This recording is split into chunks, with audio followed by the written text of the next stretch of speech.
My name is Beatrice Edu. Thank you so much for joining us today. Now, a robust constitutional reform within the police service, as well as the assurance of security of tenure, will help restore confidence in police personnel to deal with perpetrators of post-election violence.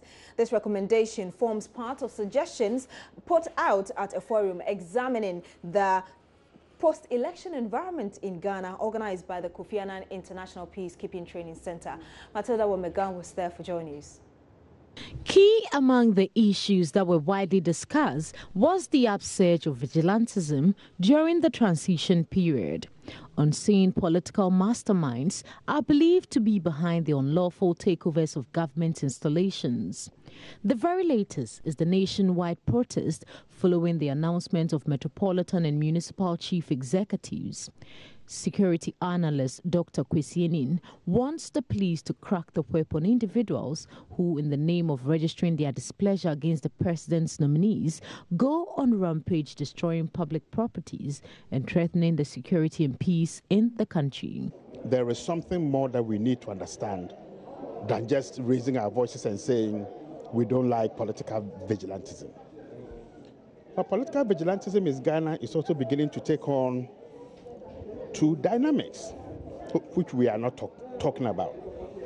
Political godfatherism, because if you look at those who are protecting these guys, they are not an ordinary poor academic like myself.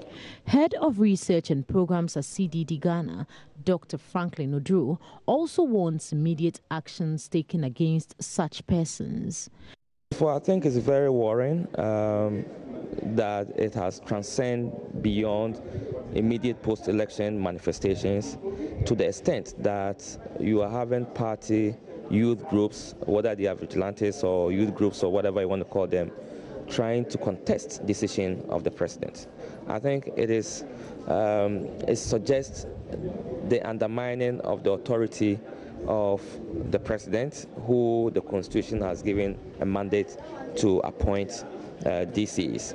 I think what we are witnessing also is an indication of the failure of the security agencies and even the party itself to condemn some of these acts when they started immediately following the elections. Director of Transformation at the Ghana Police Service, Chief Superintendent Dr. Benjamin Agordzo, on his part explained why it is almost difficult for the police to take action against perpetrators of such actions. He attributed their helplessness to interference and influence from unseen political figures. I mean that because police have not been able to arrest them, apart from those Delta Force people who did that dastardly act and were arrested. Remember, when the president asked that they should all be arrested, police made some arrests. How many have you heard being sent to court? Unseen hands are always working with the police. And this is oversight responsibility. And unless you change the Constitution, unless you do something about that thing, people will not be emboldened.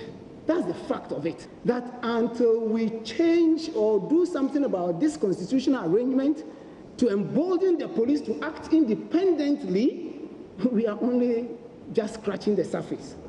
The forum also stressed the need for regulations for the management of an asset register to address confusion during transition. For Joy News, Matilda Womegan, Accra. Let's talk about this. Joining me in the studio now is a security expert. He is actually the head of Peace and Security Studies at the Kofi Annan International Peacekeeping Training Center, and the brain behind the program, which led my colleague Matilda Womegan to file that report for us, the Security Series for 2017.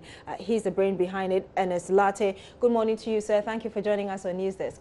Good morning. So first of all, what informed the organization of this program? Well, let me say that this program started way back in 2009, and what we intended to do was to reflect on certain topical issues within the country. Sometimes we even go beyond Ghana and to look at issues West Africa and Africa. But this year, we were focusing, especially for the first reflection that we just had, we focusing on the post-election environment and what it means for us is that after the election, a series of events have taken place, even though the international community has applauded Ghana for conducting such a peaceful election. But we've seen that even though the elections were peaceful, the transition has been a bit of a difficulty. And we thought we could reflect on some of these things in that particular regard. You talked about this program was initiated in 2009. Yes. Does it mean that you have it annually? Annually we do it. And every year we have 3 reflections. So it's done quarterly. And so this is the first one for this year. We have 2 or 3 more to go for this year.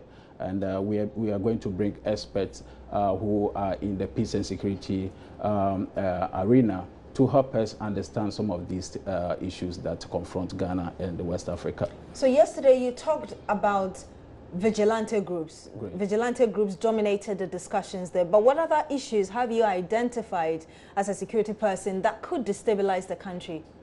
Well, the first of all, we wanted to see election as a space, and I think it came up also strongly in the discussions yesterday, a space where we can now decide to disagree and agree subsequently. But now it has become an avenue where, because the stakes are high, people would want to use other means than what is allowed to either come to power or to retain power. And I think that was very key for us. So it was not so much about the vigilante groups. It came up strongly because of the post-election incidents that have happened with some of the groups that we highlighted in there. And so it was basically on the elections and how we have conducted the elections. But you see that it's not only Ghana that has been conducting election. We've had election-related issues across West Africa, in which we have had disturbances, and some of the disturbances have even led to conflict. And those were some of the synergies we're trying to bring on board, that it is not so much an isolated case for Ghana, but it is a widespread trend that we need to begin to reflect and have a conversation around it. And so basically that is pretty much what we're looking at. So you were talking about the kind of environment Ghana has had after the elections last year. Sure. But also there are other issues right now that the country is battling with. People are talking about Galamsey and the violence associated with it. Yeah. I don't know whether you heard the issue about Asamama, where there were gunshots, some people were wounded and all of that. Yeah. And then there have also been issues about seizures of properties by supporters of the governing groups. How are you looking at them in, planning ahead for the subsequent series? Great. Very importantly, you have raised those 2 key issues about the Galamsey. And currently at the Kofi Annan International Peacekeeping Training Center, we have conducted a series of research that would lead us into human security and resilience in the extractive communities in Ghana and in West Africa. Now, this will lead us into policy work, policy-related dialogue, and also for training. And so what we are trying to do is to raise the discussions on some of these issues. We are not only looking at the sporadic occurrences that we are experiencing now. There is a trend that is emerging, and it is emerging because these days, some of these vigilante groups that we have highlighted, prior to elections, they may be involved in other activities. It could be land guards, it could be other things. And then elections, they will metamorphose into these vigilante groups. And after the elections, they will go into other areas. And this is how we are looking at it. And so probably you would see that the way the trend is going, you will have some of these, guys who are involved in these things also protecting and providing some kind of security for the Galamsey operations that are going on and on and on and on. So we want to look at it holistically and bring these stakeholders together for this kind of dialogue we are looking at. But obviously, apart from Galamsey, there are some other issues that people see could, threaten the security of the country. Looking at the second series you're going to have, are there specific focuses for the next series? Yeah, we are going to look at conflict prevention and peace building, which and that will tie into state building properly, because we have seen that post-election there were a series of events, and this is not going to end.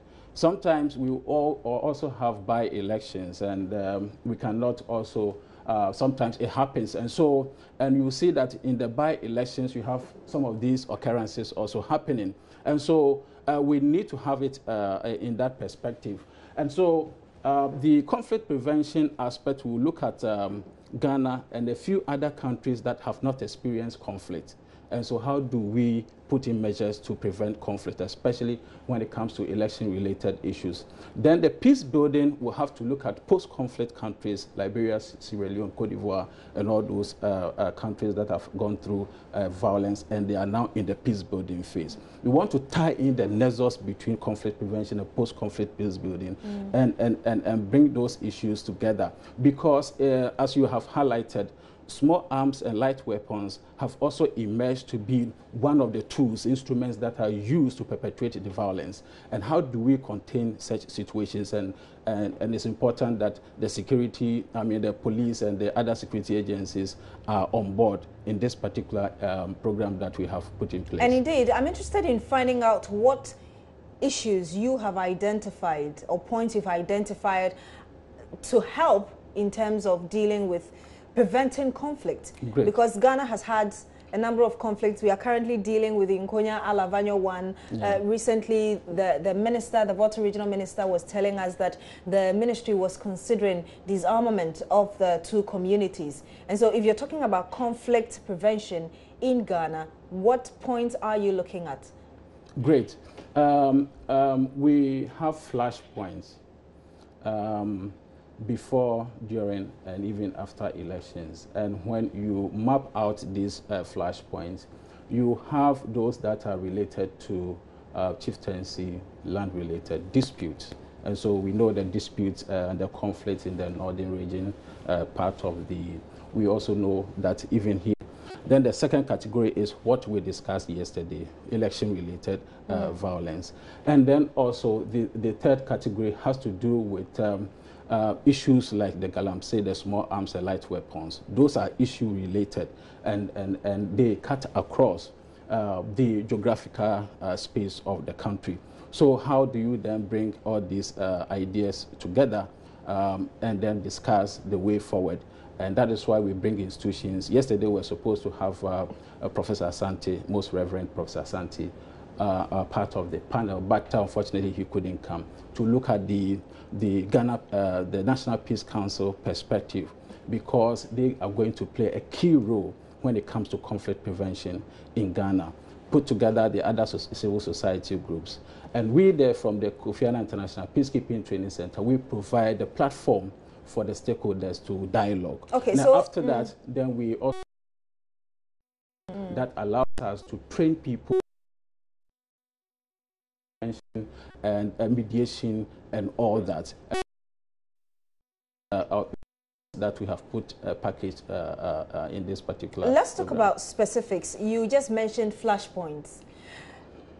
There are issues with sand winning. There are issues of salt mining. These are areas where you've seen a number of agitations. So obviously you would want to consider such areas as flashpoints. Yeah. What programs, for instance, this is the Kofi Annan International Peacekeeping Training Center, looking at to ensure that the agitations generate into serious conflict? Because you're looking at conflict prevention. Great, yeah. So, so they are all part of the first, which in certain specific areas, specific kind of issues to deal with. And it could be religious.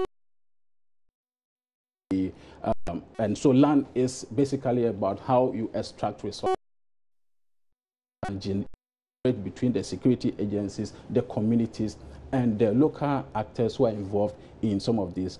It is an occupation for the local community. So you cannot deprive them from doing that. So you dialogue with government, you dialogue with institutions who are responsible for taking care of those areas. We don't go in directly, but we go in terms of training policy and then advocacy.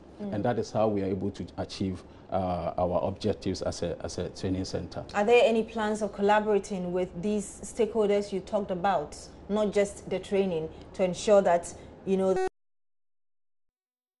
about implemented at the grassroots level? Yes, we've been engaging consistently at this level, and as I said, this program started since 2009, and now we want to focus more on the conflict prevention side. I think that the focus has been more on peacekeeping. As you know, the name is Peacekeeping Training Center, where we support countries that were afflicted with conflict and are now coming out of the conflict situation. And we have done pretty much in terms of helping those countries come out of conflict. So Liberia, very soon, the UN mission is exiting. And what we have not done pretty much is the conflict prevention side. Some of these micro-level issues that you have raised, they are the ones that would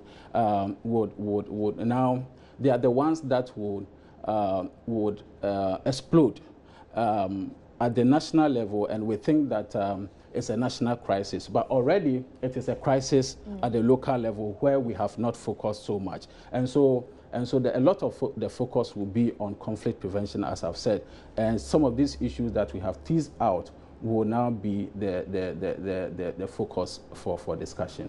Thank you very much, Ernest Lartey. He is Program Head, Peace and Security Studies at the Kofi Annan International Peacekeeping Training Center in Accra. And still on this, Imani Ghana and the same institution will on Friday put into perspective the post-election challenges and its impact on Ghana's democracy. Now, non-denominational Kumasi-based Christian Service University College, which as the university wants to enrich the discussion on post-election conflict.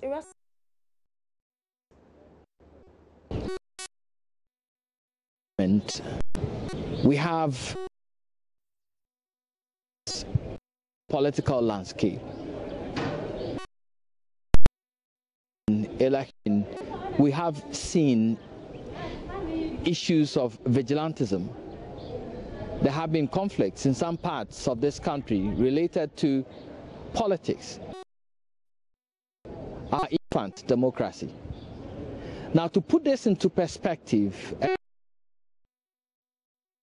of post-election conflict,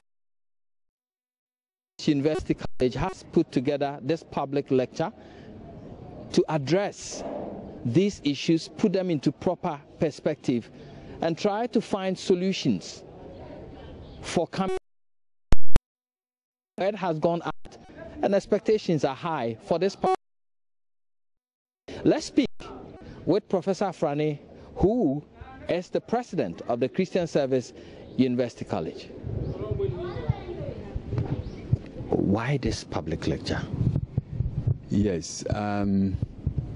As a country, there are a lot of questions on the minds of people, ordinary people on the streets, politicians, people in academia, civil society are asking questions. How come that we have been in this kind of situation, and is there any way we can get out of it? Very soon there will be another elections coming. Do we have to repeat the same scenario? So as an academic institution where we seek knowledge and disseminate knowledge and information, we think we can make a contribution by creating a platform where knowledgeable people on this subject can educate the whole country about why the problem and how it can be addressed as a nation. Our intention is not only for our students and lecturers, no. We think we are just going to be a conduit through which the bigger community and beyond would learn more about this vital subject, and then we will educate ourselves, and our other African neighbors even can learn from these things. The second topic is managing the expectations of the literate and the delivery of electoral promises. before elections, the politicians market themselves. They tell the electorate what they can deliver. And after that, delivery becomes an issue. We want to educate ourselves on how political parties could handle their manifesto preparation and how they deliver it to the public, and how we also as a community, as a body politic, we can manage our. Let's move on to some other stories. And hundreds of newly recruited teachers on Thursday queued for hours at the Regional Educational Directorate in Kumasi to get their names on the national payroll. The extremely slow process is expected to register over 900 teachers posted to the Ashanti region within 2 days through a biometric process. Erastus Saridonko reports. And today we are having quite a number of teachers queuing since morning to be registered. Some of them are here. Let me try to speak with one or two of them and find out how they are doing. Hi, how are you? I'm fine, and you? I'm good. So how long have you been here? Since morning, around 8 a.m. How's the process going for you? It is very slow as compared to the number of people over here, because there are different people from different districts, but it was supposed to be only Ashanti region, and the other regions are here. So because of the other regions, the number has raised very high, so we are waiting for them. Well, when you heard early on that indeed they are going to withhold your salaries because you are not on the biometric register, how did that make you feel? I was feeling so bad, boss. I was feeling so bad because going to college 3 years without allowance and after posting for 7 months or 6 months without salary is very tedious. Our parents are crying and we are crying too. What challenges are you facing here in trying to register? The challenges that we are facing here, for me, I'm from Dafiama Isa, which is in the Upper West region. And we are in Ashanti region now. And they are saying that they are doing it for those in Ashanti region. So it means that those from the 3 northern regions, we have to gather ourselves and then mobilize ourselves for them to just do it for us. And now we are not getting any help from them because they are in the Ashanti region. Last week they were at Sunyang and they went to Watu for it. And at that time our staff IDs were not in, so we couldn't do it then. So now we have to come here to just do it at Kumasi. The nature of registration and the short period for the exercise has created a rush where some officials were spotted cashing in on the teachers.